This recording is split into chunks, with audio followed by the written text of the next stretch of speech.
Olá, sejam bem-vindos ao seminário de Metáforas e Metonímias, Como Ensinar e Como Aprender, da disciplina de Lexicologia, Semântica e Pragmática Contrastivas da professora Flávia Maia Pires, com as alunas Cristiana Santos, Júlia Stephanie e Marisa Ferreira, da Universidade de Brasília. Então, vamos lá? A começar pela introdução. O objetivo do trabalho é apresentar formas simples e criativas para a utilização da metáfora e metonímia em sala de aula, bem como o ensino e aprendizagem, com referencial teórico de artigos de vários autores. Vamos iniciar o trabalho com as metáforas, a teoria cognitiva da metáfora de Lakoff e Johnson, com base no pensamento, e em contraposição, a concepção pragmática que evidencia a língua como objeto de estudo. Logo depois, vamos conceituar a metonímia e exemplos que foram formulados pelas alunas e também pelo público em geral e que são mais conhecidos. Bom, depois vamos explorar as semelhanças e diferenças das metonímias e das metáforas, segundo Abraão, 2018. Também vamos mostrar o ensino das metonímias na tradicionalidade em sala de aula, conforme Sabino, 2018, e a metáfora nos livros didáticos, conforme Andrade, 2016.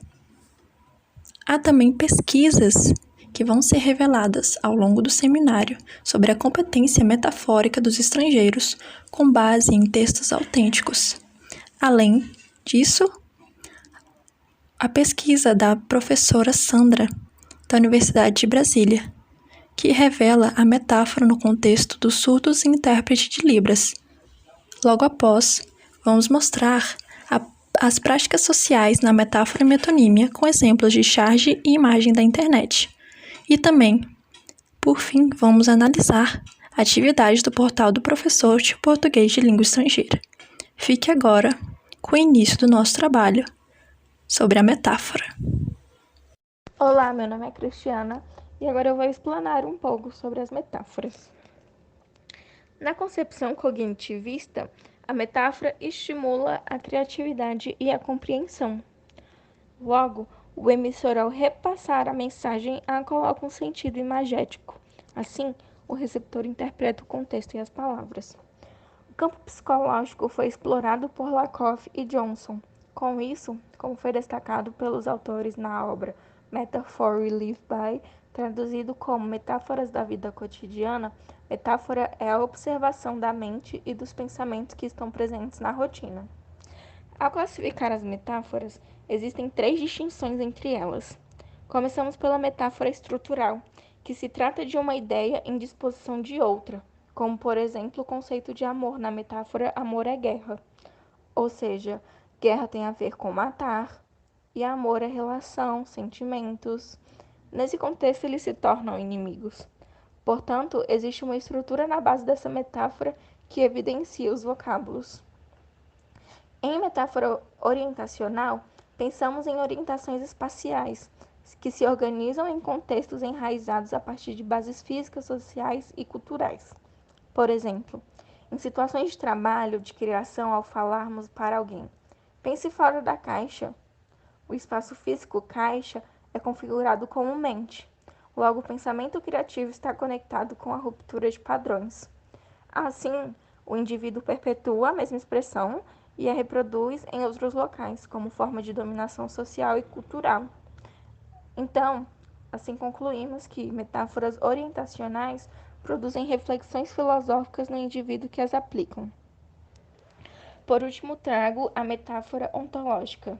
Segundo Maxwell, através das metáforas ontológicas, podemos chegar a conceitos abstratos, como fenômenos naturais e sociais, eventos, atividades e emoções, atribuindo-lhes características específicas, o que nos ajudaria a quantificá-los e identificá-los. Bom, vejamos o exemplo do slide, com a figura 1. A mulher indaga: "O que foi isso, homem?" E ele responde: "Foi um candidato ficha suja que me abraçou." Esse exemplo sugere causa e consequência, porque uma ação gerou uma emoção negativa no indivíduo. O falante não percebe o uso da metáfora ontológica. Se o exemplo viesse de uma forma literal, como um candidato político com o histórico de crimes me abraçou e com isso eu não me senti bem, a mensagem é emitida com clareza. Porém, no sentido figurado, compreende-se que a intenção é de mostrar pontos negativos na personalidade da pessoa que foi citada. Ou seja, a língua é objeto de estudo secundário da metáfora cognitiva, isto é, o pensamento torna-se o protagonista. Bom, não podemos deixar de mencionar a metáfora na concepção pragmática, ok? Então, os especialistas que acreditam nessa perspectiva consideram que a cognição não é a principal base para explicar a metáfora. Logo, o fundamental está ligado à fala. Conforme Pressoto, a partir de seu contexto de dependência, que a metáfora deve ser tratada em pragmática como uma questão de uso e não em semântica como uma espécie de significado. Diferente da teoria criada por Lakoff e Johnson, estudiosos afirmam que a cognição não é aspecto individual constituído a partir de experiências, mas sim um meio geral na sociedade. É importante destacar que as metáforas realizadas em ambientes culturais específicos inclinam-se a não serem compreensíveis a outros indivíduos sem contato linguístico com esses locais. Percebe-se também que as duas concepções são interessantes para o entendimento da metáfora. A visão cognitivista foi um marco nos estudos teóricos e a pragmática em oposição explica questões abertas da outra teoria. Assim sendo, os sujeitos não costumam reparar tanto ao expressarem ideias, desejos ou argumentos. Dessa forma, a língua torna-se um modo automático, ocultando as metáforas praticadas no cotidiano. Oi, meu nome é Marisa e hoje eu vou apresentar sobre a metonímia. A metonímia é uma figura de linguagem caracterizada pela troca de termos sem a perda do sentido do contexto. Sendo assim, é perceptível a construção de imagens referentes aos termos utilizados. Infelizmente, ocorre uma redução de textos científicos acerca deste tema, pois o conceito de uma mera figura de linguagem com papel de substituição consta como um empecilho para os estudiosos. Existe uma clara distinção dos teóricos que acreditam na metáfora como parte da cognição, entretanto, sem validar a metonímia da mesma maneira. Assim, apresentam-se algumas variedades da metonímia. O autor pela obra, como pode ser exemplificado na figura apresentada ao lado, ou na sentença. Vamos ler Paulo Freire. A marca pelo produto, ganhei um Nike. A parte pelo todo, o Brasil tá lascado. O continente pelo conteúdo, hoje vou comer 2 pratos no restaurante universitário. E é feito pela causa. Quando terminou a aula no PJC, Sueixa até chegar ao ICC. Vejamos agora as diferenças e semelhanças entre metáforas e metonímias. Existem muitas semelhanças e diferenças nas metáforas e metonímias. Vamos pontuar alguns aspectos. Segundo Lakoff e Johnson, 2004, existem similaridades na perspectiva cognitivista, ou seja, aonde é formulada as metáforas e metonímias, no pensamento e a utilização no cotidiano pelos falantes. Porém, Abraham, 2018, diz que há distinções na associação entre palavras que configura a metáfora e a contiguidade que é relacionada à metonímia, ou aproximação. Por isso, a língua sofre influências das figuras de linguagem. Segundo Abraham, 2018, página 143, quando alguém confessa os seus sentimentos ou revela as suas emoções, diz: gosto de você do fundo do meu coração. E assim constrói-se uma metáfora. Essa metáfora foi construída a partir de uma metonímia, porque se observou a proximidade entre coração e sentimentos. Fecha aspas. Assim, mostra-se que a metáfora e a metonímia, elas caminham juntas nas sentenças e que os falantes, eles não costumam percebê-las. Vamos seguir com o ensino. Bom, conforme Sabino, 2018, os professores de língua portuguesa utilizam a tradição da gramática com as metonímias, ou seja, frases prontas. Então, como exemplo, abre aspas, comprei o meu Toddy, fecha aspas, marca pelo produto. deveria ser achocolatado em vez de Toddy. Porém, utilizou-se a marca. E assim, essas frases, elas são ensinadas na sala de aula, porque são frases prontas e há uma decoração pelo aluno, ele não tem o sentido imagético ativado. E a consequência, é claro, é a limitação do processo criativo do discente. Andrade, 2016, realizou o estudo sobre materiais didáticos buscando a metáfora, outra figura de linguagem. Então, ele encontrou uma definição rasa e simplista da metáfora condicionada à característica da comparação. Entretanto, comparação e metáfora são diferentes. Vamos observar nos seguintes exemplos. Exemplo 1. O seu coração era como uma manteiga derretida. Perceba que existe a conjunção como, ligando coração e manteiga derretida, ou seja, é uma comparação, que o coração se parece com a manteiga derretida. Já no exemplo 2, observamos a seguinte frase: a garota é uma flor. É uma metáfora porque existe uma alusão à menina ser delicada e perfumada feito a flor. E não há conjunções que ligam essa sentença. O Andrade também observou que os exercícios nos âmbitos artísticos e poéticos revelam carência de outros textos autênticos, como recortes de revistas e charges em jornais.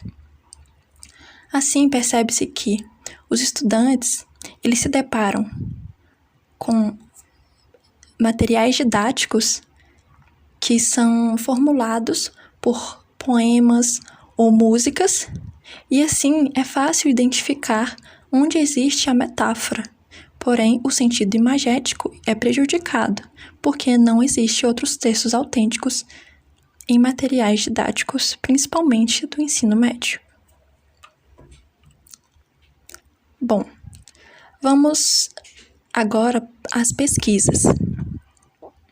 Um estudo realizado na UFMG, Universidade Federal de Minas Gerais, com alunos estrangeiros que tinham conhecimento básico em língua portuguesa, foi condicionado à competência metafórica em textos autênticos.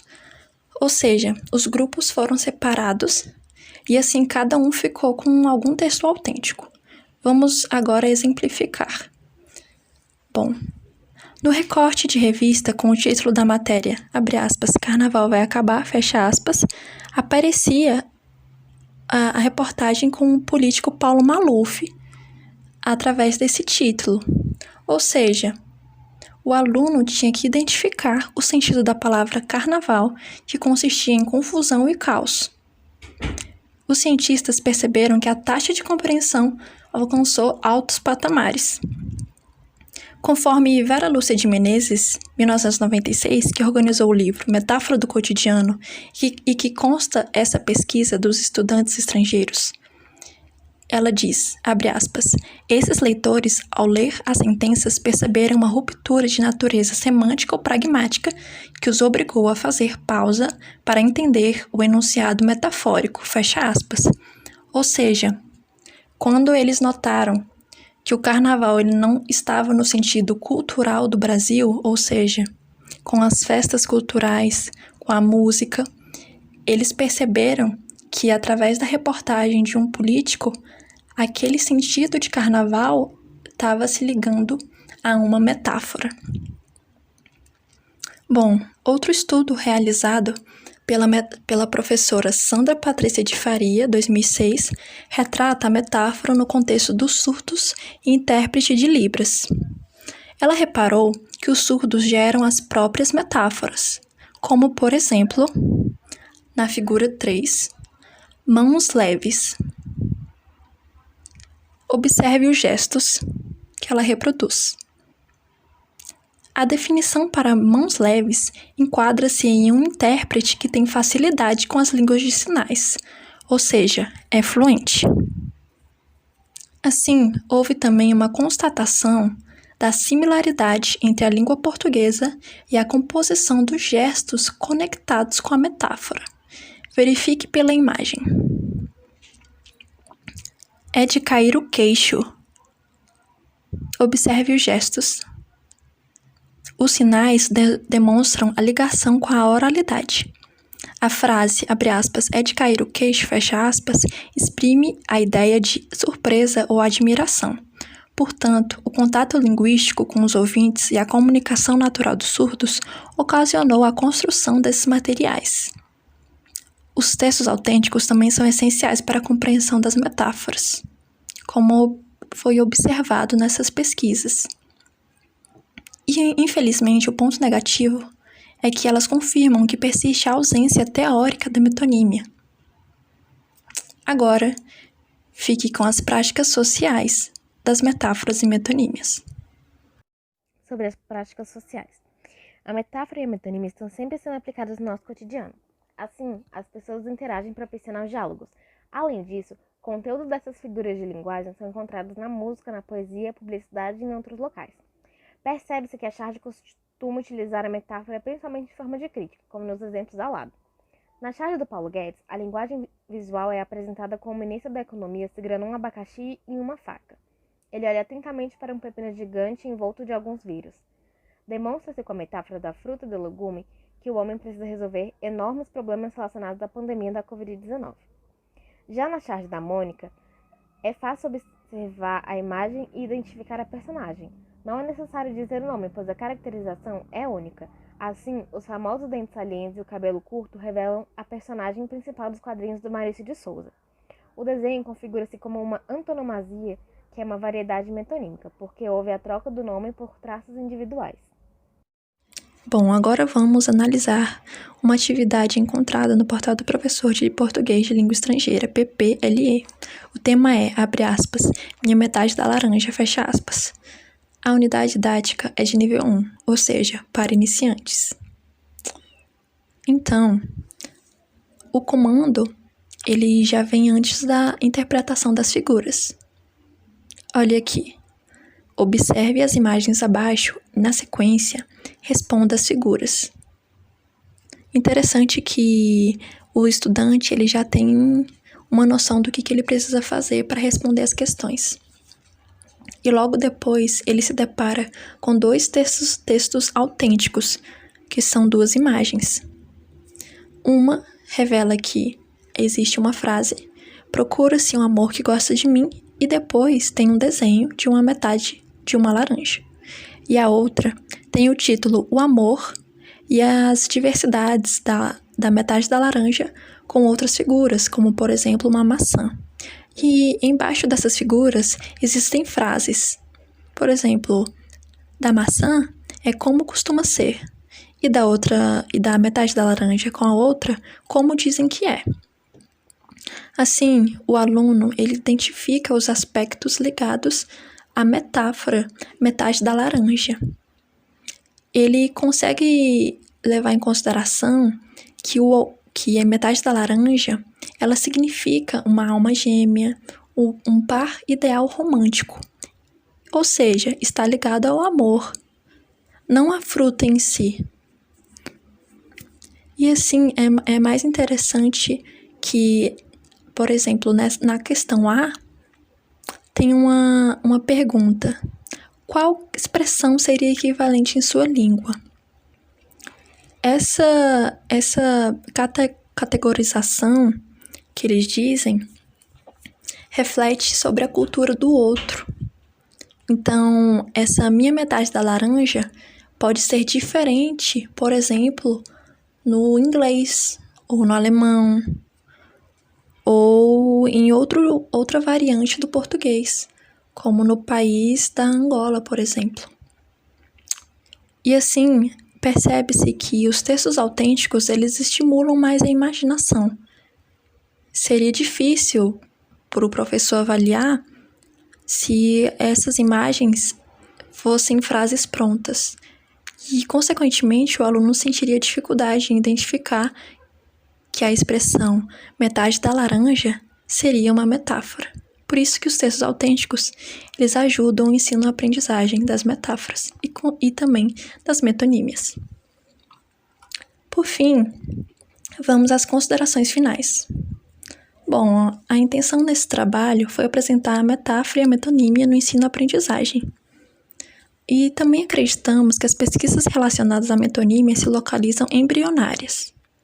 Se comparadas às metáforas, foi perceptível que encontramos mais artigos relacionados às metáforas do que da metonímia. E por fim, o público de surdos indígenas e estrangeiros tem as próprias metáforas e metonímias que podem ser aliadas às atividades do professor. Por isso que a cultura do outro é tão importante nos exercícios, como foi colocado no anterior a essa consideração final, a essas considerações finais. Entendemos que o ensino-aprendizagem é concretizado na interação dos sujeitos em contato com o mundo, o docente e a matéria. Muito obrigada e até mais.